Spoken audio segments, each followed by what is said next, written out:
সারা বাংলাদেশ জুড়ে ভারতের জাতীয় পতাকার অসম্মান চলছে। কোথাও আগুন লাগিয়ে পোড়ানো হচ্ছে, আবার কোথাও পায়ে মারিয়ে অপমান করা হচ্ছে। বাংলাদেশ পুলিশের চোখের সামনে এই ঘটনা ঘটলেও পুলিশ কোনো ব্যবস্থা নিচ্ছে না। এবার পাল্টা প্রতিবাদে নামলো ভারতের মানুষ। বাংলাদেশের জাতীয় পতাকা পুড়িয়ে প্রতিবাদ জানালো ভারতীয়রা। কিন্তু জুতো থেকে মারা হচ্ছে এই ফ্ল্যাগে। একবার কাছ থেকে দেখাবো, এই দেখুন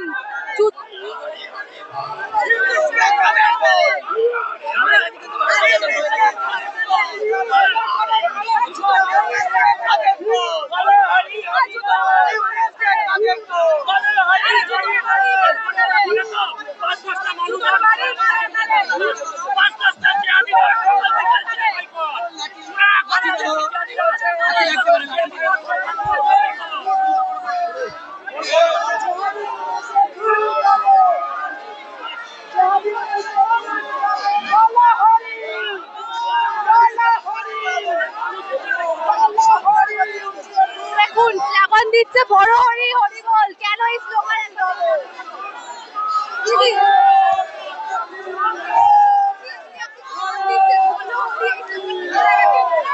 এটা হচ্ছে আমাদের বল হরি হরি বলটা হচ্ছে আমাদের হিন্দুদের।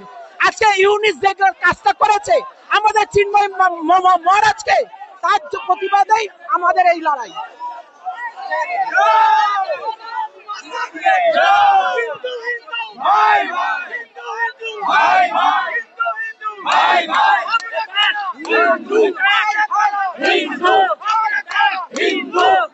চারিদিকে স্লোগান হিন্দু হিন্দু ভাই ভাই। রীতিমতো কিন্তু পোড়ানো হচ্ছে ফ্ল্যাগটা। পুরো শেষ হয়ে গেল নিমেষের মধ্যেই বাংলাদেশের পতাকা। একবার কাছ থেকে দেখাবো আপনাদের।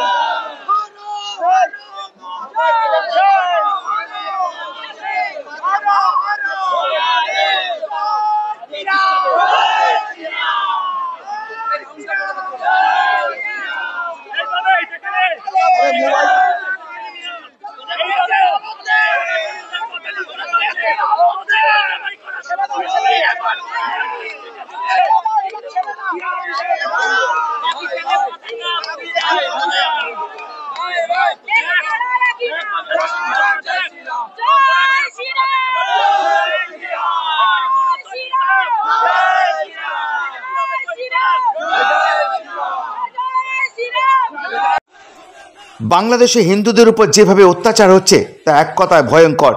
ভারতীয় সাংবাদিকের প্রশ্ন, কেন এই ঘটনার প্রতিবাদ জানিয়ে ভারতীয় সংসদ থেকে ঐক্যবদ্ধ আওয়াজ উঠছে না? हिंदुस्तानी होने के नाते एक बात मेरे मन में हमेशा कचोटती है, सवाल बनकर खड़ा होती है कि आखिर हमारी राजनीतिक जमात अल्पसंख्यकों के मुद्दे पर इतनी सिलेक्टिव अप्रोच क्यों रखती है।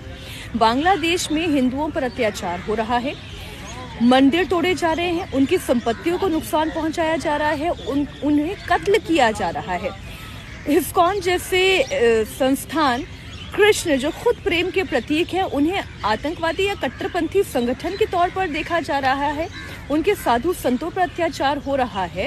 और अभी हिंदुस्तान से एक कलेक्टिव वॉइस पॉलिटिकल पार्टीज की नहीं उठ रही है। इसके पीछे क्या कारण है?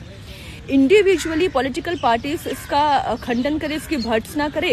इससे ज्यादा महत्वपूर्ण ये है कि सभी पॉलिटिकल पार्टीज इसी संसद भवन से, इसी पार्लियामेंट से, इस वक्त विजय चौक पर मौजूद है, इसी पार्लियामेंट से एक स्वर में, एक ताकत के साथ बांग्लादेश की इस कट्टरपंथी जमात के खिलाफ आवाज बुलंद करे। हिंदुस्तान से क्या एक आवाज और एक संयुक्त आवाज इस सदन से नहीं उठ सकती?